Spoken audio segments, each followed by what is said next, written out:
जय हिंद एवरीवन, कैसे हैं आप सभी लोग। उम्मीद करता हूँ सभी बहुत ही बढ़िया होंगे। चलो स्टार्ट करते हैं हम लोग अपने करंट अफेयर्स की क्लास को। 9 और 10 दिसंबर के करंट अफेयर्स को हम लोग कवर करेंगे आज की क्लास में। तो ये क्लास जो है वो आप सिविल सर्विसेज एस्पिरेंट्स के लिए काफी ज्यादा इंपॉर्टेंट है और सभी गवर्नमेंट एग्जामिनेशन के एस्पिरेंट्स के लिए। और प्लस कोर्सेज से रिलेटेड आपको कोई जानकारी चाहिए तो इस नंबर पर कॉन्टेक्ट करके आप जानकारी ले सकते हैं। तो आज कौन से टॉपिक्स हम लोग डिस्कस करेंगे। तो rise of anti India regimes. तो आज की डेट में एंटी इंडिया रिजीम्स हम लोग को बहुत ज्यादा देखने को मिल रही है, राइट, बढ़ती जा रही है। तो इससे रिलेटेड एक काफी अच्छा आर्टिकल है जिसको हम लोग कवर करेंगे। देन गेमिंग लॉबी ग्रुप्स जो है, मेजर गेमिंग लॉबी ग्रुप्स यानी कि मेजर जो गेमिंग से रिलेटेड कंपनीज है, राइट, तो उन्होंने कोड ऑफ एथिक्स जो है वो इंट्रोड्यूस किया है, राइट, यानी कि एक प्रकार का आचार संहिता, एक प्रकार की आप जो है वो कह सकते हो कोड ऑफ कंडक्ट टाइप, कि हम लोग को किस तरीके से कंडक्ट करना है, राइट। हमारा जो है वो जैसे कस्टमर जो है उनको चीट नहीं करना, क्योंकि गेमिंग में बहुत ज्यादा ये सब चीजें हो रही हैं।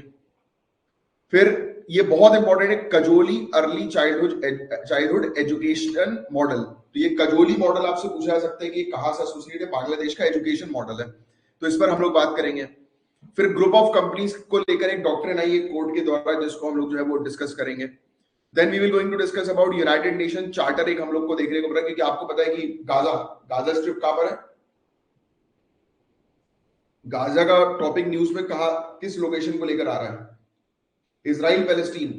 तो यूनाइटेड नेशन का एक चार्टर आ गया है जिसको हम लोग डिस्कस करने वाले हैं, जिसके थ्रू सीज फायर जो है वो स्टैब्लिश हो गया, यानी कि यथास्थिति, यानी कि जैसा वैसा का वैसा रहने वाला है। यानी कि इजराइल और पैलेस्टीन की फाइट को जो है वो रोकने के लिए अब यूनाइटेड नेशन ने इंटरवेंशन जो है वो किया है। फिर ग्लोबल कूलिंग प्लेज, ये बहुत इंपॉर्टेंट टॉपिक है जिसको हम लोग जो है वो कवर करने वाले हैं।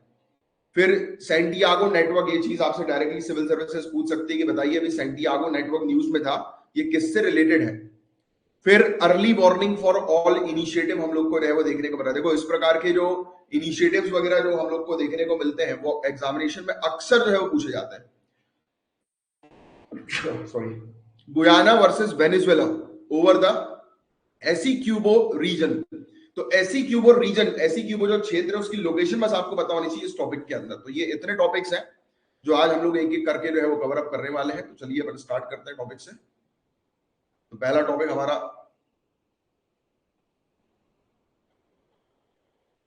Rise of anti India regime. तो देखो जो इस टॉपिक में मैं आप लोग को बताने वाला हूं, पहली चीज मैं क्लियर कर दूं सिविल सर्विसेज के पॉइंट ऑफ व्यू से है कि आपको डिप्लोमेटिकली जो है वो सोचना है। बट आपको ऑलरेडी पता है कि अगर एंटी इंडिया, मैंने ये फोटो जानबूझ के लगा रखी है कि कोई भी एंटी इंडिया हो तो सालों को बंदूक से तोप से जो है उड़ा दो, क्योंकि वो चीज बर्दाश्त नहीं होगी। बट आप एक ब्यूरोक्रेट है, वायलेंस नहीं करेंगे, राइट, अटैक्स नहीं करेंगे, और इंडिया की पॉलिसी भी है नो फर्स्ट अटैक पॉलिसी। आपको पता होगा कि हम सबसे पहले जो है वो अटैक नहीं करते हैं।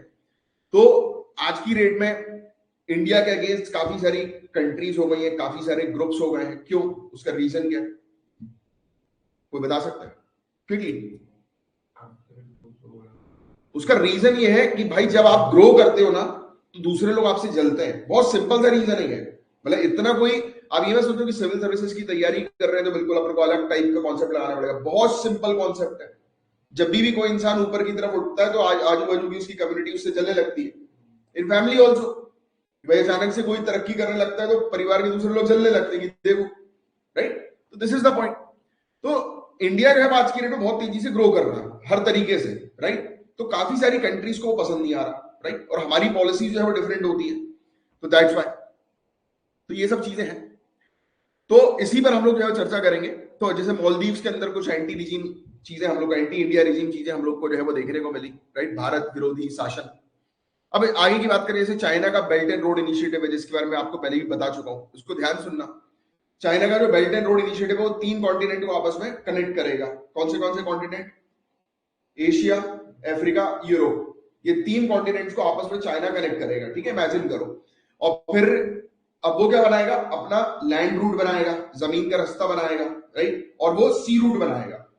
चाइना कर क्या रहा है, चाइना दूसरी कंट्री से जो है वो बोल रहा है कि अब आप मेरे साथ कोलैबोरेट करो बेल्ट एंड रोड इनिशिएटिव के लिए। इस particular belt and road initiative का पहले जो नाम था वन बेल्ट वन रोड, ये इसका पहले नाम हुआ करता था। तो चाइना ने जो है ये चीज कही कि यार एक काम करो, आप हमारे साथ जुड़ो, तो हम जो है वो एक रास्ता बनाएंगे, ठीक है, और उस रास्ते से आप सामान जो है वो एक जगह से दूसरी जगह ले जा सकते हो। सामान एक जगह से दूसरी जगह ले जाना यानी कि ट्रेड, यानी कि व्यापार, कोई भी करेगा, कोई भी कंट्री करेगी तो उसकी इनकम जो है वो बढ़ेगी, राइट। ई इक्वल्स टू ई का एक फॉर्मूला होता है, इकोनॉमी इक्वल्स टू एम्पायर, और E equals to E. Economy कैसे बनेगी? एक्सपोर्ट करने से, राइट। भाई आप खुद देखो, जब किसी के पास, जब कोई बिजनेस करता है, काम करता है, तो उसके पास क्या आता है? पैसा आता है। और जब उसके पास पैसा आता है तो वो ग्रो करता है, डेवलप करता है, राइट। ये चीज, ये सिंपल कॉन्सेप्ट है। तो चाइना ने दूसरी कंट्री को समझाया कि एक काम करते हैं, हम ये रास्ता बनाएंगे और उससे व्यापार बहुत ईजी हो जाएगा। काफी सारी कंट्रीज मान ली, काफी सारी कंट्रीज ने ये बोला कि यार हमारे पास तो पैसा नहीं है, हम क्या करें? चाइना बोला डोंट वरी, मैं तुम्हारा बड़ा भाई हूं, मैं तुम्हें लोन दूंगा। कंट्रीज ने चाइना से ले लिया लोन। अब एक चीज बहुत ध्यान से सुनना, अगर आप किसी से लोन ले लेते हो, राइट, और आप उस लोन को चुका नहीं पा रहे, तो एक ना एक टाइम ऐसा आएगा कि वो जब कभी भी आपके सामने जब खड़ा होगा तो आप उसके अगेंस्ट नहीं जा पाओगे, बिकॉज आपने उससे कर्जा ले रखा है। तो जब आप किसी से कर्जा लेके रखते हो तो आप उसके अगेंस्ट जो है वो जाते नहीं, राइट। तो ये चीज हमेशा होती है। तो चाइना ने क्या किया? चाइना ने सेम चीज हम लोग को जो है वो देखने को, दूसरी कंट्रीज को जो है वो लोन दे दिया, और दूसरी कंट्रीज जो है आने वाले समय में, और इवन चाइना ये भी चाहता है कि दूसरी कंट्रीज वो लोन को ना चुकाए, क्योंकि जब वो कंट्री लोन को नहीं चुकाएंगी तो इंटरनेशनल प्लेटफॉर्म पे चाइना अपनी मनमानी करेगा, चाइना जो बोलेगा उस पर जो है वोट जो है डलवाया जाएगा। एक तो ये पॉइंट हो गया। दूसरा पॉइंट, चाइना आपको पता है कि स्पाई की नीति करता है, जासूसी करता है। जैसे उसकी बहुत सारी डिवाइसेज हैं अलग अलग प्रकार की, जिसके थ्रू वो जो स्पाई जो है वो करता है। चाइना के काफी सारे गेम्स हम लोगों ने क्यों बैन किए? क्योंकि उस गेम्स के थ्रू वो स्पाई कर रहा था इंडिया के ऊपर, जासूसी कर रहा था। तो और इवन 5G नेटवर्क की भी मैं आपसे बात करूं, जब पूरे दुनिया भर में किसी के पास भी 5G नेटवर्क की कनेक्टिविटी नहीं थी, किसी के पास नहीं, उस समय चाइना ने बोला था कि वी आर रेडी। आपने हुआवे करके कंपनी का नाम सुना होगा, है ना? हुआवे डिवाइस चाइना की है। हुआवे ने सबसे पहले बोला था, मतलब जैसे ही 5G का इंटरनेशनल फ्रंट पर जैसे ही एग्रीमेंट होता है कि हम 5G पर काम करेंगे, जिस दिन हुआ उस दिन चाइना ने बोल दिया कि we are ready with each and every equipments. India ने पहले एक्सेप्ट किया, फिर सोचने के बाद मना कर दिया। क्यों? बिकॉज वी नो कि अगर 5G इक्विपमेंट्स पर चाइना कंट्रोल कर लेगा तो AI, artificial intelligence, big data analytics, इस प्रकार की चीजों पर जो है वो चाइना पूरा अपना कंट्रोल जो है वो करके हमारा पूरा डेटा जो है वो निकाल लेगा, राइट। तो ये सब चीजें जो आने वाले समय में, तो ये सब इन टेक्नोलॉजी की मदद से, हाई स्पीड इंटरनेट की मदद से ऑटोमेटिक गाड़ियां वगैरह भी जो है वो चलेंगी। अब सोचो, ऑटोमेटिक गाड़ियों का कंट्रोल अगर चाइना के पास है तो एक्सीडेंट यहां पर हो सकता है, जैसे कि ट्रैफिक सिग्नल को जो है वो ब्लॉक करके एक्सीडेंट करवाए जा सकते हैं। सेम चीज चाइना भी वैसे कर सकता है। सो हमें पता है कि चाइना जो है वो इंडिया के अगेंस्ट जाता है। हमने इस पर्टिकुलर इनिशिएटिव को बिल्कुल भी स्वीकारा नहीं, बिकॉज हमें पता लग गया था इस इनिशिएटिव के थ्रू वो जगह जगह पर अपनी आर्मी ट्रूप्स खड़ा कर देगा। भाई वो अपना रास्ता बना रहा है, तो वो क्या बोलेगा? भाई रास्ते की सिक्योरिटी तो मैं करूंगा। तो दैट मींस अलग अलग जगह पर दुनिया के, मतलब 3 कॉन्टिनेंट्स में अलग अलग जगह पर चाइना की सिक्योरिटीज रहेंगी। तो कभी भी चाइना जो है वो किसी को भी कंट्रोल कर सकता है, किसी के ऊपर भी स्पाई कर सकता है। लीगली उसके एजेंट जो है वो किसी और कंट्री के अंदर तैनात रहेंगे, legally and free to move anywhere. Even जैसे लीगली दूसरी कंट्री में भी एजेंट्स इन्वॉल्व रहते हैं, जैसे कि हमारी एम्बेसीज वगैरह हुई, तो एम्बेसीज वगैरह में हमारे एजेंट्स तैनात रहते हैं, बट यहाँ पर वो लेबर्स भेजेगा। कोई रेफ्यूजी बन के चटाक अंदर जो है वो घुस गए, ये प्लांटेशन होगा अपनी तरफ तरीके से। तो ये पॉलिसीज है। अब आगे की जो है वो चर्चा करते हैं, आगे की चर्चा करते हैं। तो देखो, इस पे हम लोग को टेररिज्म थ्रेट्स देखने को मिल रहा है आज की डेट में इंडिया के लिए, जो इंडिया के अगेंस्ट जा रहा है। मैरीटाइम इशू, समुद्री मुद्दे हम लोग को जो है बहुत सारे देखने को मिल रहा है। इसके अलावा चाइना जो स्ट्रेटेजी बना रहा है, राइट। फिर इसके अलावा इजी माइग्रेशन, रेडिकल्स, काफी सारे रेडिकल ग्रुप्स हम लोग को जो है वो देखने को मिल रहे हैं, कट्टरपंथी ग्रुप्स काफी सारे, जो जैसे कनाडा के अंदर इश्यूज हम लोग को जो है वो देखने को मिले, यूके के अंदर इश्यूज हम लोग को जो है वो देखने को मिले, राइट। फिर ड्रग स्मगलिंग हो गया, माइग्रेशन हो रहा है, लोग जो है वो तेजी से जो है वो एक जगह से दूसरी जगह जो है वो जा रहे हैं, मास मूवमेंट। फिर डेमोग्राफिक्स में चेंजेस हम लोग को जो है वो देखने को मिल रहा है, क्योंकि युवा पॉपुलेशन भी धीरे धीरे ओल्ड की तरफ जो है वो जाएगी, राइट। तो we have to take care about that things also. फिर आगे की जो है वो चर्चा करें, फिर एक मेजर जो सिक्योरिटी कंसर्न है वो टेररिज्म का है, क्योंकि टेररिज्म के कारण अनएम्प्लॉयमेंट होता है, राइट। टेररिज्म के कारण रेडिकलाइजेशन हम लोग को जो है वो देखने को मिलता है, कट्टरपंथ की ओर जो है वो ले जा सकता है टेररिज्म, कि लोग, क्योंकि देखो टेररिज्म में मेनली जो है वो लोग एक धर्म को जो है वो टारगेट कर देते हैं, राइट। अब वो चीज आप आने वाले समय के ऑफिसर्स हैं, आपको इस चीज पर टारगेट नहीं करना है, आपको टारगेट करना है ह्यूमैनिटी के ऊपर, नेशनलिटी के ऊपर, कि भाई आप देखोगे कि नेशनलिटी उसकी सामने वाले की बंदे की क्या है, उस अकॉर्डिंग जो है उसको आप ट्रीट करोगे, राइट। या फिर कानून के अकॉर्डिंग, क्योंकि आपने पॉलिटी जो है पढ़ी हुई है, पॉलिटी के अंदर आपको पता है कि फॉरेनर्स के लिए कौन से राइट्स हैं और इंडियंस के लिए कौन से राइट्स है, तो you are aware about that, क्या वो लिखे हुए हैं, हाँ देखो। फिर ये वाली चीज हम लोग को जो है वो देखने को मिल रही है। फिर मुंबई में अटैक जो हुआ था, तो उसके कारण भी हम लोग के ऊपर जो है काफी ठेस जो है वो पहुंची।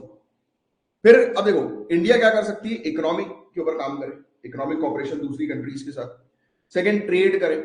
अब डेवलपमेंट असिस्टेंस जो है वो कंडक्ट करवाए कि आसपास की कंट्रीज, वो तो हम करते ही हैं, हम आसपास की जो कंट्रीज हैं जैसे नेपाल हुआ, भूटान हुआ, इन लोग के साथ हम अच्छी क्यों रहते हैं, बिकॉज चाइना इन लोग को इन्फ्लुएंस ना करे और अपनी तरफ जो है वो ना ले जाए, दैट्स व्हाई। तो दीज आर सम स्ट्रेटजीज जो आपको ध्यान में रखनी है। और इंडिया जो है वो साउथ एशियन कंट्रीज के अलावा भी दूसरी साउथ एशियन कंट्री को भी जो है वो रीच आउट जो है वो कर रहा है। और ये सजेशन जो है वो दिया गया कि भाई पाकिस्तान के साथ भी थोड़े संबंध ठीक ठाक बना के जो है वो चलो। तो आप लोग को जब आंसर लिखना है तो इस प्रकार से डिप्लोमेटिक आंसर लिखिएगा, एकदम से बिल्कुल वो आंसर मत लिखिएगा कि जो एंटी इंडिया हो जाएगा तो उसके खिलाफ हम कार्रवाई जो है वो कर देंगे। ये बहुत इंपॉर्टेंट क्वेश्चन है, बताइए आप एक ब्यूरोक्रेट है, आप एक ऑफिसर है, आपसे एक क्वेश्चन पूछा गया कि भैया हमारे पड़ोस में जो चाइना है वो इतना ज्यादा इन्फ्लुएंस कर रहा है हमारे ऊपर, तो हम क्या करें? ऑप्शन सी बोल रहे हो आप, क्यों बोल रहे हो भाई? आइसोलेशन मतलब हम उससे बात ही ना करें? ये तो गड़बड़ कर दिया आपने।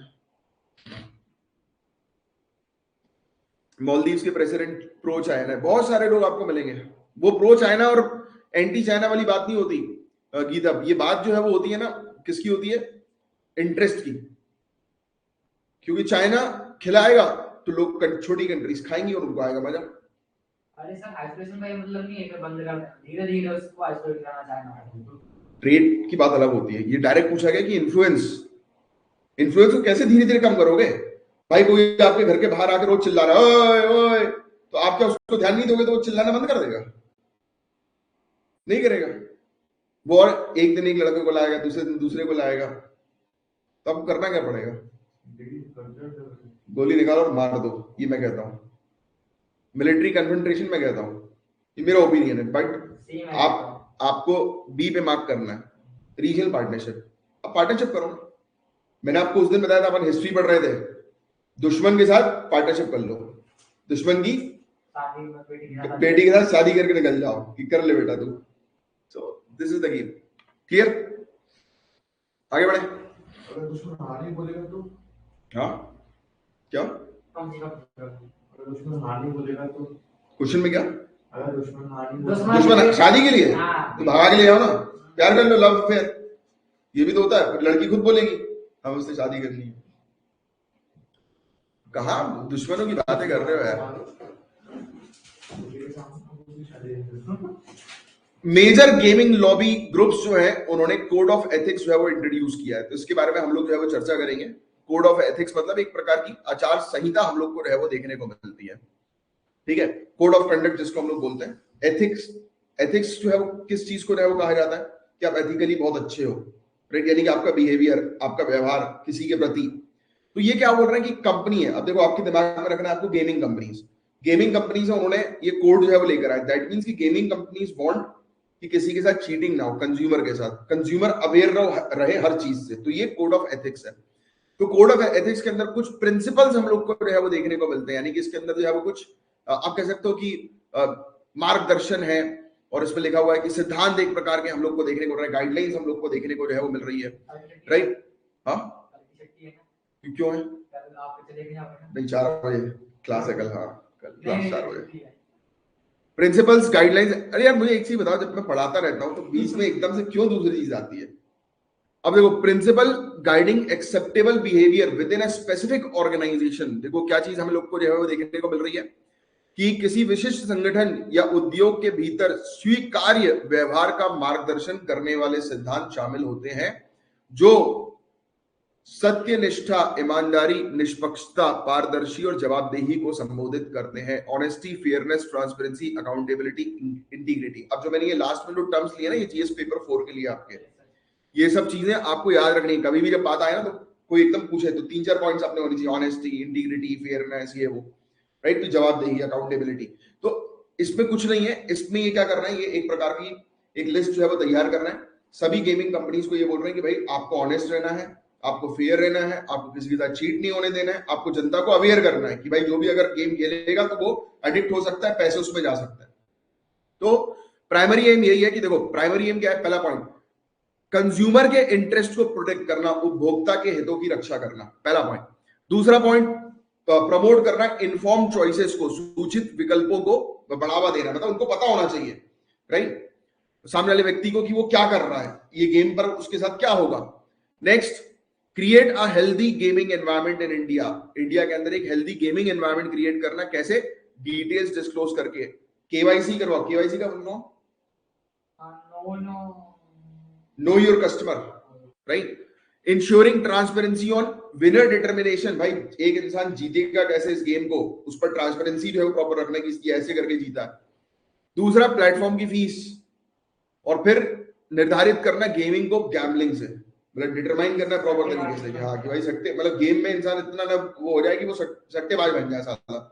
सट्टेबाजी बड़ी खराब चीज है, कभी भी इन सब चीजों में लगना नहीं। जुआ बोलते ना कि जुआ, शराब, ये सब चीजें खराब है। How does the code of ethics aim to protect consumer interest in online gaming की, कैसे ऑनलाइन गेमिंग में उपभोक्ता के हितों की रक्षा करता है ये कोड ऑफ एथिक्स।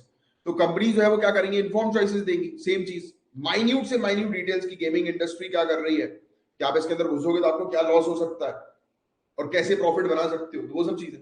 ज्यादा देर खेलोगे, जैसे आजकल बहुत सारी चीजें होने लगी हैं, मतलब कुछ कुछ मोबाइल में ऐसी चीज आने लगी कि चाइल्ड मोड एक्टिवेट कर दो तो वो एक है ना, हाँ, कि एक पर्टिकुलर टाइम के बाद जो है वो बंद हो जाता है फोन, मतलब कि वो यूज करना नहीं देता एप्लीकेशन। नहीं, बच्चों की भी टाइम पीरियड, क्योंकि बच्चों का भी टाइमिंग होता है। WHO तक ने जो है कुछ कुछ टाइम जो है वो निर्धारित किए हुए हैं, बच्चों पर मेनली जो है वो फोकस है वो रहता है। अब देखो, अब इसके अंदर देखो, पहली चीज तो प्लेटफॉर्म कितनी फीस लेगा, ये चीज देखना, इंश्योर करना कि डिपॉजिट जो है वो गेमिंग के लिए उपयोग हो। पता लगे डिपॉजिट जो है वो डालकर, काफी बार ऐसा भी होता है इन सब चीजों में लोग जो है वो स्मगलिंग जो है वो कर लेते हैं इन सब चीजों के थ्रू। मतलब फॉर एग्जांपल, जैसे दो लोगों ने मिलकर बेट जो है वो खेली, बेट जो है वो लगाई, ठीक है। अब ये बेट जनरली प्लेटफॉर्म में बेट लगा रहे तो ऐसा लग रहा है कि दो लोग के बीच में बेटिंग चल रही है, पहले से फोन पे जो है बात हो चुकी है कि मैं हार जाऊंगा, दैट मींस कि I am providing you this much amount of money, मुझे ड्रग्स चाहिए। अरे सर ऐसा होता है ना सर, वो फ्री फायर डार्क वेब में होता है, डार्क वेब वाले लोग नहीं गेम में आपको डायमंड चाहिए, किसको लगाना है, डायमंड हाँ, उसकी आईडी ले लेना और डायमंड अपनी आईडी में ट्रांसफर कर देना, डायमंड पैसों से आते हैं। अब देखो, तो ये गेम जो है वो इस तरीके से गेमिंग के अंदर स्मगलिंग भी जुड़ी होती है, बहुत सारे क्राइम्स भी जो है वो जुड़े होते हैं। कई बार जैसे जो एडल्ट साइट्स वगैरह जो होती है ना, उसमें चैटिंग का ऑप्शन आता है। सर आप उसकी बात कर रहे हो क्या, फ्रीलांसर की? हां, वो दादी नहीं थी मुसलमान जो चैट करती थी। अच्छा हाँ, सीजन 1 में जो आया था, हाँ हाँ, नहीं ये बात सच भी है। ये लोग क्या करते हैं, एडल्ट साइट्स में काफी सारे लोग जो है वो चैटिंग करते हैं, क्योंकि उस साइट में ट्रैक करना डिफिकल्ट होता है। और सेकंड पार्ट में बता दो भी ये कि वो जब उन सब होता है कि अरे लेकिन बहुत अच्छी इंफॉर्मेशन है, फ्रीलांसर अच्छी है। हां, तो फिर वो बताता है नहीं, वो साइट इतनी बड़ी है नहीं कि वो स्टोर कर पाए कोई भी चैट, उसका स्टोरेज ही नहीं है, ठीक है। हां, तो उनको देखो मेन चीज क्या होती है, जो ये लाइव चैटिंग काफी सारी होती है। जैसे अडल्ट की बात भी छोड़ दे, अपन जनरल चैटिंग वाली कुछ कुछ साइट्स होती हैं कि जिसमें आप जैसे एनोनिमस होकर जो है वो किसी के साथ चैट जो है वो कर सकते हो, राइट। ओमेगल था जैसे पहले, ओमेगल जैसे था, राइट। इस प्रकार की साइट्स के थ्रू भी आप जो है वो कनेक्ट कर सकते हो, बट ओमेगल रैंडम वाला था। इसमें आप अब ओमेगल में तो वीडियो चैट जो है वो रहा, बट ओमेगल का एक टेक्स्ट चैट भी होता था, है ना। टेक्स्ट चैट वाले के अंदर आप जो है वो डायरेक्ट, मतलब उस पर बहुत सारे यूजर नेम जो है वो दिखते थे और यूजर नेम पे क्लिक करके जो है वो कर सकते हो। तो सामने वाले ने बता दिया कि देख मैं ये यूजर नेम का हूं, दोनों की चैटिंग हो रही है, तो दैट मींस कि दे आर प्लानिंग, और जिनको कोई रिकॉर्ड भी ना कर पाए तरीके से, है ना, क्योंकि इतने सारे लगातार मैसेजेस आ रहे हैं, तो उसमें उन सब मैसेजेस में एकदम से रिकॉर्ड करने की भाई ये मैसेज जो है वो थोड़ा सा वो है खतरनाक है, और फिर उसके आईपी ट्रेस करना वो बहुत डिफिकल्ट होता है। Rarest of the rare case में ये चीज पकड़ा गई तो पकड़ा गई, तो वो सब चीजें। अब देखो इस क्वेश्चन का आंसर बताओ आप, बात समझ में आ गई? ये टॉपिक क्या है, क्लियर हुआ? कोड ऑफ एथिक्स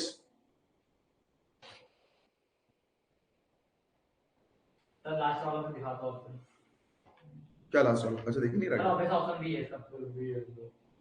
हाँ, कंज्यूमर के इंटरेस्ट को वो करना, प्रोटेक्ट करना और प्रमोट करना इन्फॉर्म चॉइसेस को, उपभोक्ता हितों की रक्षा करना। Very good. अब ये क्वेश्चन 99% एग्जामिनेशन में पूछा जाएगा। Kajoli early childhood education model, very important. तो अब देखो यहां पर बच्चे मजे कर रहे हैं, मस्ती कर रहे हैं ना, मस्ती कर रहे हैं बच्चे। जैसे बचपन में जब इस प्रकार की एक्टिविटी होती थी कितना मजा आता था कि सारे पढ़ने को छोड़कर पीटी के लिए सर ले जाते थे तो मजा आ जाता था, अरे वहां पीटी आ गया, पीटी आ गई, पीटी आ गई, राइट। डांस वांस होता था तो मजा आ जाता था कि भाई चलो कुछ ना कुछ एक्टिविटी हो रही है। जब वो स्पोर्ट्स डे होता था तो उस समय मजा आता था कि चलो कम से कम पढ़ना नहीं पड़ेगा। तो अब क्या कर रहे हैं ये लोग, जैसे कि शांति निकेतन, किसका, टैगोर, पढ़ा है यार, नहीं क्या कर रहे हो, शांति निकेतन टैगोर, वहां पर क्या एक्टिविटीज होती थी, खुले में बच्चे पढ़ाया जो है जाता था, राइट, ओपनली, मतलब ये नहीं बोला जाता कि जो क्लासरूम का जो स्ट्रक्चर है वैसा नहीं होना चाहिए, राइट। जरूरी नहीं है ओरली और रिटन, जरूरी है कि जो बेसिक लाइफ का जो नॉलेज जो है वो प्रोवाइड कराना कि जीवन कैसे जीना है, लाइवलीहुड, आजीविका को कैसे अचीव करना है। तो ये कजोली अर्ली चाइल्डहुड एजुकेशन मॉडल जो है, देखो नाम में समझ आ रहा है अर्ली चाइल्डहुड, यानी कि छोटे बच्चों का एजुकेशन मॉडल। ये कजोली एजुकेशन मॉडल जो है वो बांग्लादेश का है, राइट, कजोली मॉडल बांग्लादेश का है। पहला पॉइंट ये प्रीलिम्स के लिए। दूसरा पॉइंट एजुकेशन से जुड़ा ये मॉडल है। तीसरा पॉइंट, ये मॉडल ऐसा है कि जिसके थ्रू बच्चे जो है वो फ्री होकर बिना किसी स्ट्रेस के पढ़ाई कर सके, क्योंकि आज की डेट में बच्चों को स्टार्टिंग से ही स्ट्रेस होना शुरू हो जाता है, माँ बाप पीटने लगते हैं कि देखो पढ़ता भी नहीं आ रहा, पढ़, मैं भी बेटा हूं। तो कजोली मॉडल जो बांग्लादेश के अंदर है उसमें काफी सारे लर्निंग सेंटर्स इन्वॉल्व, मतलब यानी कि काफी सारे छोटे छोटे से सेंटर्स, आप इंस्टीट्यूट्स आप कह सकते हो, और ये एनजीओ चलाते हैं, जैसे कि BRAC। फोकस इनका हम लोग को देखने को मिलता है कि प्राइमरी एजुकेशन पर, जिसमें इनोवेटिव और जॉयफुल टीचिंग मेथड्स है, यानी कि नई नई इनोवेटिव चीजें ये लेकर आते हैं, और जॉयफुल यानी कि मस्ती मजाक के साथ जो है वो पढ़ाई जो है वो करवाई जाती है। अब इसके अंदर हम लोग को जो है वो देखने को मिलता है कि डेडिकेटेड टीचर्स है, जैसे कि शाहीन, यानी कि ग्रुप, शाहीन ग्रुप भी एक काफी फेमस जो है वो ग्रुप है, तो उसमें टीचर्स हम लोग को जो है वो देखने को मिलते हैं जिनका काम है कि छोटे बच्चों को मतलब ऐसा पढ़ाना है कि वो सीख भी जाए और लाइट रहे, यानी कि उनको ये चीज नहीं लगनी चाहिए कि हम कुछ सीख रहे हैं, उनके लिए एक्टिविटी होनी चाहिए, राइट। तो वो चीजें हैं। अब देखो इसका सक्सेस फैक्टर हम लोग को जो है वो क्या देखने को मिलता है, सबसे पहली चीज तो बिना प्रॉपर टीचर के आप इस प्रकार की इनिशिएटिव को ला नहीं सकते, तो एक ट्रेन टीचर की आवश्यकता है, राइट, जो इस प्रकार से बच्चों को हैंडल कर सके, राइट, जिसका स्किल्स हो। नेक्स्ट, टेक्स्ट बुक टाइम पर अवेलेबल होना बहुत ज्यादा जरूरी है। बच्चों का टेक्स्ट बुक नहीं है तो बच्चे के लिए डिफिकल्टी जो है आएगी। थर्ड, स्कॉलरशिप गरीब बच्चों के लिए, क्योंकि काफी सारे गरीब बच्चे भी हैं, उनको भी तो स्कॉलरशिप देनी है, प्लस फीमेल स्टूडेंट्स को। फिर कल्चरल एम्फेसिस ऑन एजुकेशन, क्योंकि एजुकेशन को कल्चर के साथ जो है वो कहीं ना कहीं से जोड़ना, क्योंकि जनरली क्या होता है, कल्चर के कारण कई बार एजुकेशन दूर हो जाता है, क्योंकि लोग उस चीज, उस महत्व को समझ नहीं पाते, तो उससे कनेक्ट करवाना, राइट। तो ये चीज हम लोग को देखने को मिल रही है। अब शाहीन ने, यानी कि जो इन्होंने जो मॉडल पर काम किया था, उन्होंने काफी सारे चैलेंजेस फेस किए। एस्बेस्टोस क्या होता है, ज्योग्राफी में पढ़ा हुआ है, ज्योग्राफी में पढ़ा है, एनवायरमेंट में भी पढ़ा है। एस्बेस्टोस बताओ क्या है? अरे फोटो दिखाई थी किसकी, घर के ऊपर टीन की चद्दर आज की डेट में लगती है, उसकी जगह पहले कौन सी चद्दर लगती थी, सीमेंट टाइप की दिखती थी ना, वो है एस्बेस्टोस। तो एस्बेस्टोस रूफ क्लासरूम, तो इस प्रकार की क्लासरूम थी, वेंटिलेशन की कमी थी, बहुत कम सनलाइट अंदर आती थी, तो ये सब इंफ्रास्ट्रक्चर का इशू था, यानी कुल मिलाकर। फिर इन्होंने इनोवेटिव टीचिंग मेथड्स का इस्तेमाल जो है वो किया। 3 आवर का डेली शेड्यूल था, 3 घंटे का, राइट, और मदर्स जो है फाइनेंस करती थी कलेक्टिवली, यानी कि सब बच्चों की माता जो है वो फाइनेंस जो है वो करती थी, हाँ, और फिर उस हिसाब से काम चलता था। फोकस है वो प्ले और पीयर लर्निंग पे था, खेलेंगे भी, और पीयर लर्निंग मतलब मेरे दोस्त बैठ के पढ़ रहे थे, साला मुझे भी पढ़ना पड़ेगा, वो पीयर लर्निंग होती है, ठीक है। अब प्रॉब्लम सबसे बड़ी क्या है इस लाइफ में, कि हम दोस्त की बुरी आदत जल्दी सीख जाते हैं, बट उसकी अच्छी आदत हम बोलते हैं बेकार आदमी, तू कर भाई, मैं नहीं कर रहा, बट उसकी कोई बुरी आदत हो तो सटाक से, हम तो रेड लेबल पिएंगे, मैं भी पीऊंगा, तो वो गलत बात है। मैं चाय की बात कर रहा था वायदा में। इन बिहार चाय इज आल्सो गुड, और सॉरी वर्स फॉर हेल्थ। चाय अच्छी थोड़ा ना होती हेल्थ के लिए, बिना दूध के अच्छी होती है। ये पहले हम लोग पीते थे, दूध डालना पता नहीं क्यों सीख लिया हम लोगों ने। हाँ, पर मुझे बिना दूध की कॉफी अच्छी लगती है, ब्लैक कॉफी, वो भी एस्प्रेसो, मजा आ जाता है। अब बिहार में हाई प्रेवलेंस हम लोग को जो है वो प्राइवेट ट्यूशन का देखने को मिलता है, वो तो है ही। क्यों? प्राइवेट ट्यूशंस, गवर्नमेंट में ढंग से ध्यान जो है वो नहीं दिया जा रहा। तो सोल्यूशन क्या है कि गवर्नमेंट पर ध्यान दिया जाए। यहां पर ये सोल्यूशन नहीं। अब देखो इन लोगों ने क्या किया था, अभी आपको जो है पता लगेगा आगे चल के, बांग्लादेश ने बैन कर दिया था अभी, मतलब उस पर प्लानिंग कर रही है बांग्लादेश की। हाँ प्राइवेट को, देखो लिखा है नेक्स्ट क्वेश्चन नंबर 5 कि बांग्लादेश जो है वो कंसिडर कर रही है कि बैन कर देगी सभी प्राइवेट कोचिंग सेंटर को, प्राइवेट ट्यूशन को और गाइड बुक पब्लिकेशन को। ये सोल्यूशन नहीं है, क्योंकि अगर अच्छी क्वालिटी ऑफ एजुकेशन जो है वो नहीं मिल रही तो क्या करें इंसान। तो बिहार के अंदर private tuition 82% students private schools और 44% गवर्नमेंट स्कूल्स के अंदर हम लोग को देखने को मिल रहा है। 82 मतलब प्राइवेट स्कूल के 82% स्टूडेंट्स प्राइवेट कोचिंग जा रहे हैं, गवर्नमेंट स्कूल के अंदर 44% स्टूडेंट्स प्राइवेट कोचिंग में जो है वो जा रहे हैं, राइट। अब फिर कजोली मॉडल जो है वो एक एग्जांपल कर रही है कि इस प्रकार से हम अपने मतलब प्राइमरी एजुकेशन सिस्टम को बिहार में ट्रांसफॉर्म कर सकते हैं कि मदर्स फाइनेंस करे और अच्छे क्वालिटी टीचर्स, क्योंकि देखो पूरा गेम एजुकेशन के अंदर टीचर्स का होता है, उसके ऊपर बेस्ड रहता है। क्योंकि अगर आप वो बोलते हैं ना गुरु, आपको सही गुरु मिल गया तो नैया पार जो है आपकी होगी, राइट। तो वाली चीज हम लोग को देखने को मिलती है। क्वेश्चन का आंसर बताओ।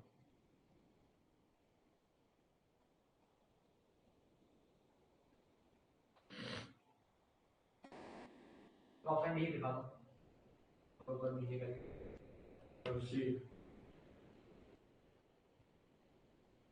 क्या सक्सेस फैक्टर है कजोली अर्ली चाइल्डहुड मॉडल का? क्लास सर ए है तो A private financing by parents, B success है कि टीम की चिंता लगी है, सक्सेस है क्या? C is the correct answer. Group of companies का मतलब क्या है? हाँ ग्रुप ऑफ कंपनी सर अलग अलग थॉट के, अलग अलग विचार के लोग कंपनी लोग होती है। मैं इस कंपनी में काम कर, मैं इस लोग में काम करता हूँ। फिर तो ग्रुप ऑफ कंपनीज का मतलब क्या हुआ? सिंपल सी चीज, कंपनी का समूह। ग्रुप ऑफ कंपनीज का सिद्धांत आया, डॉक्ट्रिन आया, और एक केस जो है वो चला था। वो केस वगैरह याद करने की जरूरत नहीं, मैं आपको बता दूंगा। एक जनरल सी चीज सुन लो। एक केस चला था, उस केस के अंदर हम लोग को देखने को मिला कि चैलेंज किया गया। जैसे फॉर एग्जांपल एक ग्रुप ऑफ कंपनीज ने एक एग्रीमेंट किया, राइट, किसके साथ? आर्बिट्रेशन सेंटर के साथ। क्या होते हैं आर्बिट्रेशन सेंटर? वो जो मध्यस्थता करवाते हैं, राइट। यानी कि कोई भी अगर मामला होता है तो out of the court arbitration centre में सेटल किया जाता है ना, कि भाई वहां पे गई, दो पार्टीज के बीच में जो भी विवाद हुआ वहां पर सेटल हुआ। अब एक ग्रुप ऑफ कंपनीज ने आर्बिट्रेशन सेंटर के साथ एग्रीमेंट किया कि भाई हमारा केस कहीं पर भी होगा, मतलब तो हम आपके पास आकर मध्यस्थता करेंगे। अब इसमें क्या होता था कि कई बार कुछ कंपनीज ऐसी हैं जो ग्रुप ऑफ कंपनी का हिस्सा होती थी, बट वो आर्बिट्रेशन सेंटर के ऑर्डर्स को नहीं मानती थी, बाइंडिंग नहीं मानती थी। बोलती थी कि आर्बिट्रेशन मध्यस्थ, इन्हें बोलती जैसे कि ये कंपनी को पैसे चुकाने पड़ेंगे, तो बोला हमें नहीं, हमने तो एग्रीमेंट ही नहीं किया आपके साथ।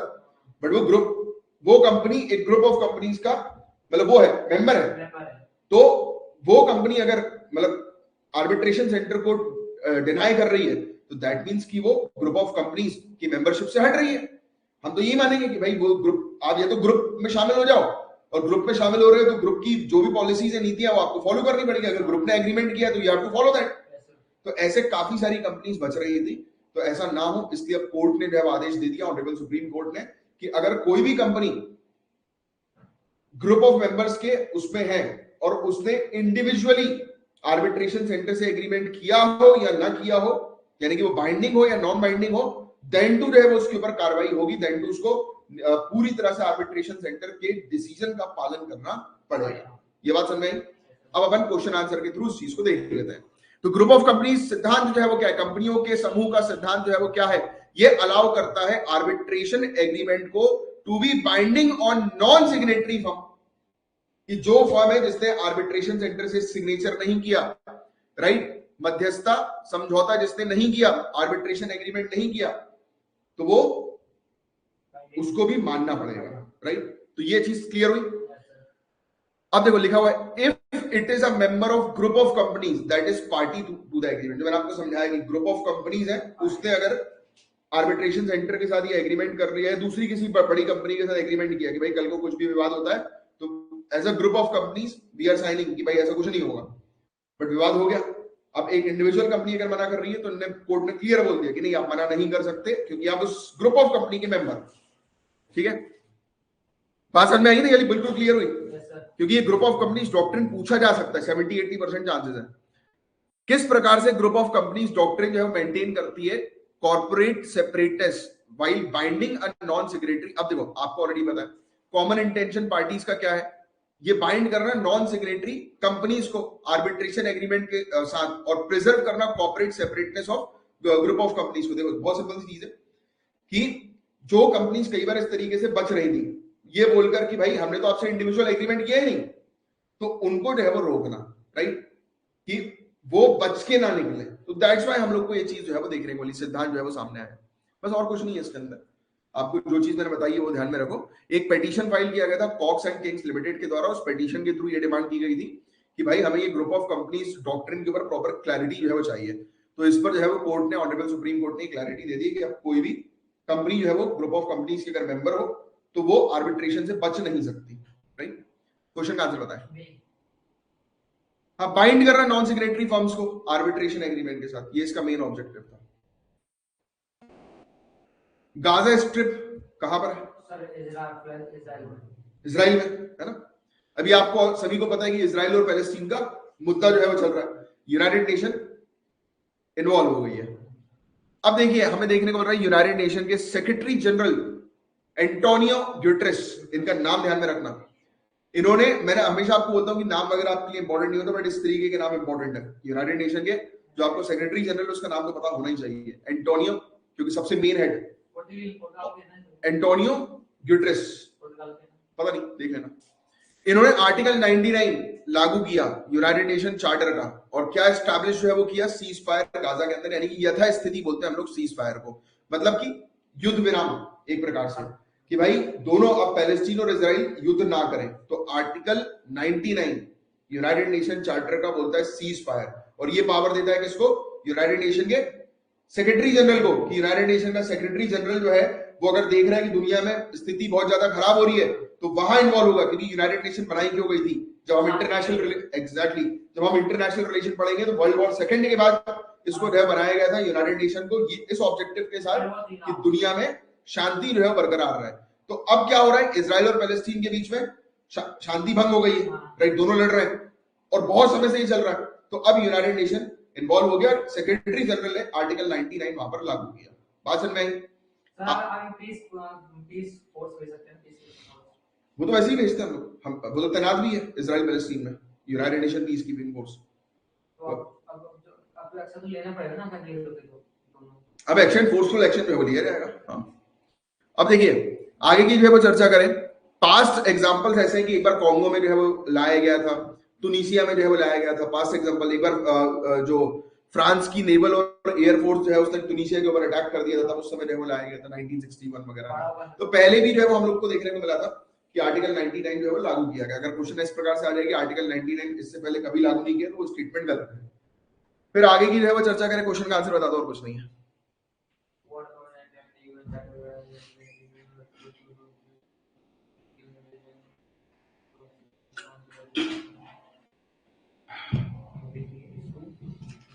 डी होगा, डी होगा।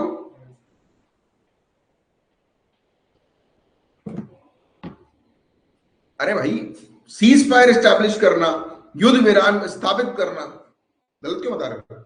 ऐसा तो अब कोई इशू उठेगा तभी तो होगा ना सर, यूएन में वोटिंग। इशू तो हमेशा होता है, नहीं वोटिंग कुछ नहीं होती, डायरेक्ट सेक्रेटरी जनरल के पास पावर होती है कि आर्टिकल 99 एस्टैब्लिश है वो करो। इशू तो आप कोई भी कभी भी ला सकते हो ना। इसमें क्वेश्चन क्या था, आर्टिकल 99 यूनाइटेड नेशन चार्टर का सेक्रेटरी जनरल को ग्रांट यानी कि पावर देता है, राइट, किस प्रकार की, कोई भी मैटर ऐसा है जो इंटरनेशनल शांति को यानी कि अंतरराष्ट्रीय शांति को भंग कर रहा है, तो उसको रोकने के लिए क्या, तो ये एस्टैब्लिश करेंगे ना सीज फायर। तो बी इसका करेक्ट आंसर होगा कि युद्ध विराम स्थापित करना। ग्लोबल कूलिंग प्लेज, प्लेज मतलब कि संकल्प लेना। ग्लोबल कूलिंग मतलब कि आज के दिन में टेम्परेचर राइज हो रहा है, तो हम लोग को क्या करना है, टेम्परेचर को कम करवाना है। अब ये कमिटमेंट है जिसको साइन किया है 63 कंट्रीज ने, जिसमें यूएसए, कनाडा, केनिया इन्वॉल्व है। और कहां पर हुआ, conference of party 28 Dubai. Aim objective क्या है ये आपको ध्यान में रखना है। क्वेश्चन ये बनेगा ग्लोबल कूलिंग प्लेज का एम ऑब्जेक्टिव क्या है, उद्देश्य क्या है, तो 2050 तक 68% कूलिंग एमिशन को रिड्यूस करना। कूलिंग एमिशन क्या होता है, हम भाई घर के अंदर ठंडक करने के लिए क्या करते हैं, एसी लगाते हैं, रेफ्रिजरेटर्स हैं, कूलिंग का काम करता है। अब आपको ये चीज बहुत अच्छे से पता है, इससे गैसेस निकलती, कौन सी, क्लोरोफ्लोरो कार्बन, हाइड्रोक्लोरोफ्लोरोकार्बन, राइट। तो इस प्रकार की गैसेस इससे जो है वो निकलती है, आपने पढ़ा हुआ है, हमने एनवायरमेंट में इसको जो है डिस्कस किया था। तो अब आप देखिए प्लेज क्या है कि इससे होने वाले यानी कि कूलिंग एमिशन को रिड्यूस करना 68%, मतलब इन ठंडक वाली जो वो है डिवाइसेज है उससे निकलने वाले जो एमिशन है उसको रिड्यूस करना, पॉल्यूटेंट्स को रिड्यूस करना, राइट। ये कैसे होगा, टेक्नोलॉजी की मदद से होगा, राइट। अब देखिए इसमें बताया जा रहा है प्लेज का टारगेट कूलिंग एमिशन का ये है कि आपको पता है कि रेफ्रिजरेंट से, फ्रिज से और इस प्रकार से एसी से क्या निकल रहा है, एनर्जी जो है वो कंज्यूम होती है और ये पोल्यूशन जो है वो करती है। तो ये 7% पूरे दुनिया भर के ग्लोबल ग्रीन हाउस गैस में जो है वो कंट्रीब्यूट करती है। तो ये फैक्ट ध्यान में रखना, 7%। अब नेक्स्ट कूलिंग एमिशन एक्सपेक्टेड जो है वो ट्रिपल हो जाएगा 2050 तक, यानी कि आज जितना चल रहा है वो 3 गुना ज्यादा जो है वो बढ़ जाएगा। और अर्जेंसी ये है क्योंकि आज की डेट में कंट्रीब्यूशन 7% है, राइट। तो ये और तेजी से जो है वो बढ़ेगा, राइट, 3 गुना ज्यादा जो है वो हो सकता है। तो हम लोग और एनवायरमेंट को जो है वो डैमेज करेगा, तो हम लोग को इस पर एक्शंस लेने की आवश्यकता है।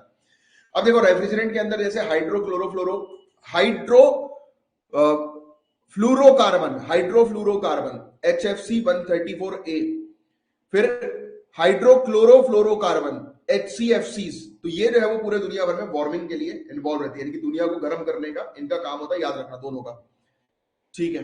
कार्बन डाइऑक्साइड का एमिशन, अब देखो ये चीज सुनिए आप, ये बहुत इंपॉर्टेंट चीज जो बताने वाला हूं, एनवायरमेंट में लिखना, HFC-134a यानी कि हाइड्रोफ्लोरोकार्बन जो कि इसमें लगता है रेफ्रिजरेंट्स में, ये बताया जाता है कि इसका ग्लोबल वार्मिंग पोटेंशियल है कार्बन डाइऑक्साइड के कंपैरिजन में 3400 गुना ज्यादा, यानी कि CO2 इंटू 3400 कर दो तो आपका इतना ये वार्मिंग करने में वो रहेगा, खतरनाक है ये। फिर सोल्यूशन के अंदर क्या है भाई, धीरे धीरे करके आप इनको हटाओ, हाइड्रोक्लोरोफ्लोरोकार्बन्स को हटाओ, प्रमोट करो क्लाइमेट फ्रेंडली केमिकल्स को, प्रॉपर तरीके से रेफ्रिजरेंट्स को जो है वो डिस्पोज करो, क्योंकि ये डिस्पोज प्रॉपर नहीं होंगे तो भी ये एनवायरमेंट में एमिशन जो है वो करते रहेंगे। और ऑल्टरनेटिव तरीका जो है वो लेकर आओ कि भाई एयर कंडीशनर को कैसे रिप्लेस करें, जैसे कि हमने उधर डिस्कस किया था स्मार्ट बिल्डिंग्स के बारे में, राइट, एनर्जी एफिशिएंट बिल्डिंग्स के बारे में, जिस पर आज की डेट में काम हो रहा है, राइट। क्वेश्चन का आंसर बताइए, बी। अच्छा, जब मैं पढ़ाता हूँ तो आप बात मेरी सुनते हो कि क्वेश्चन देखने लगते हो? हाँ, मैं वही मैंने जैसे ही बोला बी है ना, बोले इसका मतलब कि बीच में सोचते हो यार सर हम फालतू बात बता रहे हैं यार, कहा क्वेश्चन पढ़ लेते हैं। क्या होगा इसका आंसर, बी है। हाँ बिल्कुल सही जवाब, मेन ऑब्जेक्टिव इनका यही है कि कूलिंग एमिशन को जो है वो रिड्यूस करना। बात हो रही थी दुबई में, किससे बात हो रही थी? ये इसके बारे में, हाँ, कम करने का मैं सोचा तो दुबई में होता होगा, तो चीजें तो और फुल टाइम तो एसी फुल टाइम जो अभी व्यक्ति आता है ना दैनिक जागरण में, उसमें लिखता है, आज पढ़ रहा था सुबह व्यक्ति में कि जो CO2 की मीटिंग थी क्लाइमेट चेंज के ऊपर, ये एक तरह का कॉमेडी शो था। Comedy show? हाँ, क्योंकि ये लोग जो पूरा डेवलपमेंट करके जंगलों को उखाड़ के बात करने की जंगल कैसे बनाएंगे, जैसे कि एक आदमी भूल जाते होंगे। कॉमेडी शो नहीं है ये, इंसान की भूल है, जो इंसान उस भूल को सही कर रहा है। भूल भी नहीं बोलूंगा मैं, ब्लंडर है, बहुत बड़ी गलती।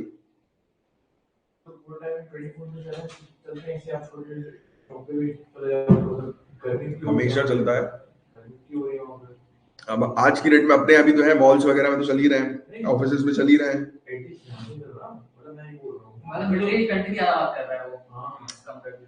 नहीं, अब यार देखो दो तीन चीजें होती हैं, एक पॉपुलेशन भी होता है, राइट, कंपैरेटिवली वहां की कम है, हमारी ज्यादा है, और उस अकॉर्डिंग हमारी जितनी पॉपुलेशन है तो उस हिसाब से हम ज्यादा जो है वो एमिशन जो है वो कर रहे हैं कंपैरेटिव टू देम, क्योंकि हमारे यहाँ बहुत सारी चीजें चल रही है ना यार, एक चीज थोड़े जो है वो चल रही है। फिर से बढ़ रहे हैं क्या? ठंड आ गई ना, वो तो बढ़ेंगे। ठंड के समय पे आप हमेशा देखोगे, ठंड के समय पर ये जितने भी वो रहते हैं ना, ये माइक्रोब्स, ये एक्टिवेट जो है वो हो जाता है।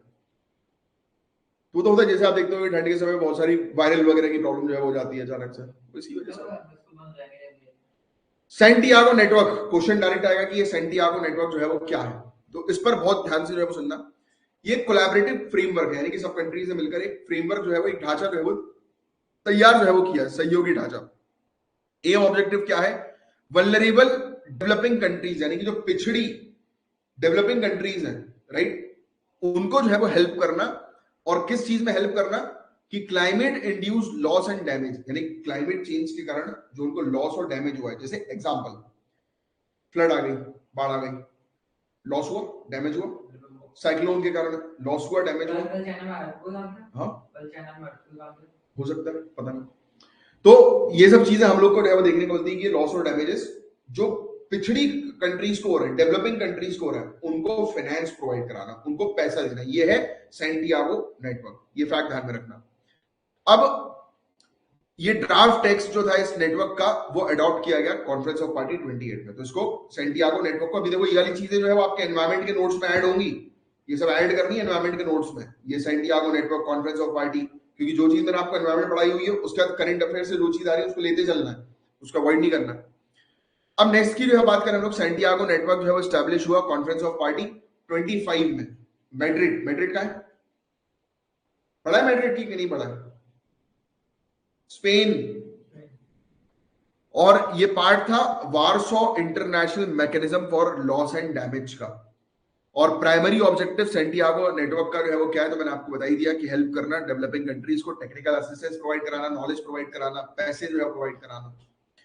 फिर यही चीज है कि आज की डेट में सी लेवल राइज हो रहा है, ग्लेशियर मेल्ट हो रहे हैं, तूफान बहुत ज्यादा आ रहा है, फ्लड्स बहुत ज्यादा आ रहे हैं, उसके कारण बहुत रिस्क हम लोग को देखने को मिल रहा है, स्पेशली डेवलपिंग कंट्रीज को। तो उनकी हेल्प करने से रिलेटेड सैंटियागो नेटवर्क है। ये 90% चांसेस है कि इससे रिलेटेड क्वेश्चन पूछा जाएगा, 90%, और 90 से 99। अब तो ये चीज हमें देखने को मिलती है। क्वेश्चन का आंसर बताइए।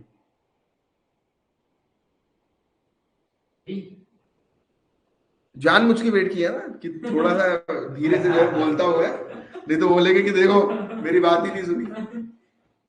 B, connecting vulnerable countries with financial aid. हाँ, नहीं यार नहीं। सी, हेल्प करना, मैनेज करना क्लाइमेट इंड्यूस लॉस और डैमेज का, असिस्ट कर रहा है ना ये climate induced loss and damage. अब देखो पिछली जो कंट्रीज हैं उनको फाइनेंशियल एड प्रोवाइड नहीं करा रहा है। किस चीज के लिए?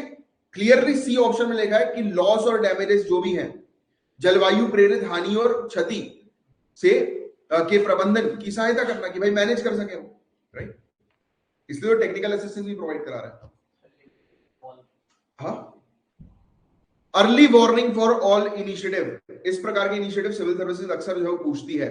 तो अर्ली वार्निंग फॉर ऑल जो एक पहल है, एक इनिशिएटिव हम लोग को देखने को मिल रही है, जो कि प्रोवाइड करा रही है life saving early warning system. अब आपको पता है कि आज की डेट में अर्ली वार्निंग सिस्टम की सख्त आवश्यकता है, क्योंकि क्लाइमेट चेंज के कारण अचानक कभी भी फ्लड आ जा रही, कभी भी सी लेवल राइज होने के कारण इश्यूज है वो क्रिएट हो रहे हैं, स्ट्रॉन्ग साइक्लोन्स है वो बढ़ते आ रहे हैं। तो हमें अर्ली वार्निंग सिस्टम की जो है आवश्यकता है। तो देखो, अर्ली वार्निंग फॉर ऑल ये इनिशिएटिव प्रोवाइड कराएगा life saving early warning system, hazardous weather के लिए, वाटर के लिए और क्लाइमेट इवेंट्स के लिए। और सभी लोगों तक ये सिस्टम जो है पहुंचना चाहिए बाय द एंड ऑफ 2027, कि धरती में सभी लोग इस सिस्टम का फायदा उठा सकें। ये मेन ऑब्जेक्टिव हम लोग को देखने को मिला। बहुत बड़ा ऑब्जेक्टिव है, क्योंकि पूरे दुनिया भर में 2027 तक अर्ली वार्निंग सिस्टम को स्टैब्लिश करने की बात की जा रही है। बहुत शानदार इनिशिएटिव है। इसको लेकर आई है वर्ल्ड मेट्रोलॉजिकल ऑर्गेनाइजेशन और United nation office for disaster risk reduction. फिर इसमें हम लोग को, अब देखो ये चीज ध्यान में रखना है आपको, डिजास्टर रिस्क नॉलेज को मजबूत बनाना, ऑब्जर्वेशन, फोरकास्टिंग को, क्योंकि भाई देखो हमें आज की पहले से पता लग जाए, फोरकास्टिंग अच्छी हो तो उससे हम चीजों को बचा सकते हैं। भाई आप डिस्ट्रिक्ट कलेक्टर, आपको अगर पहले से नॉलेज आ गया कि भाई आने वाले 48 घंटे के अंदर यहाँ पर तबाही बचने वाली है, तो आप उस अकॉर्डिंग अपनी पूरी प्रिपरेशन जो है वो करना शुरू कर दोगे। तो दिस इज वेरी इंपॉर्टेंट कि अर्ली वार्निंग सिस्टम का होना। फिर इसमें देखिए आप, $3 बिलियन का इन्वेस्टमेंट 5 सालों में जो है वो किया जाएगा, ये चीज कही जा रही है। आपको अमाउंट ध्यान में रखना है, $3 बिलियन। दूसरा, 2027 तक अर्ली वार्निंग सिस्टम एस्टैब्लिश करना। तीसरा, किसी के पास धरती में सबके पास अवेलेबल हो, बट इसका नाम क्या है? अरे इस इनिशिएटिव का नाम क्या है? ऑल इनिशिएटिव नहीं है, अर्ली वार्निंग फॉर ऑल है यार। टॉपिक ही नहीं, पूरी रामायण खत्म और पूछ रहे हो। वही तो पूछते ही नहीं है, मुझे पूछना पड़ता है, फिर बोलते अच्छा ये है क्या। अब देखो इनिशिएटिव जो है वो United nation secretary general acceleration agenda, Paris agreement, social framework for disaster risk reduction, Sendai Sendai framework, sorry. तो इनसे एसोसिएटेड हम लोग को देखने को मिल रही है। आगे की चर्चा करें। अब देखिए, only half of the world is covered by an early warning system. 50% ही दुनिया में अर्ली वार्निंग सिस्टम है। अब 50% को कवर करना है। कब तक 2027 तक। अब देखिए, दूसरे ऐसे इनिशिएटिव इसी से रिलेटेड है, regional integrated multi hazard early warning system for Africa and Asia. अब ये मैंने आपको पढ़ाया हुआ है, coalition for disaster resilient infrastructure, ये आपके एनवायरमेंट में देखिएगा, ये पढ़ाया हुआ है। Indian tsunami early warning system 2007 की। एक आई फ्लोज मुंबई है और सी फ्लोज चेन्नई हम लोग को देखने को मिलती है। तो ये सब और भी इनिशिएटिव। बताइए क्या होगा इसका आंसर? क्या? हाँ, B is the correct answer. अब देखो, ये वाला जो टॉपिक है, इसमें आपको एक चीज समझनी है।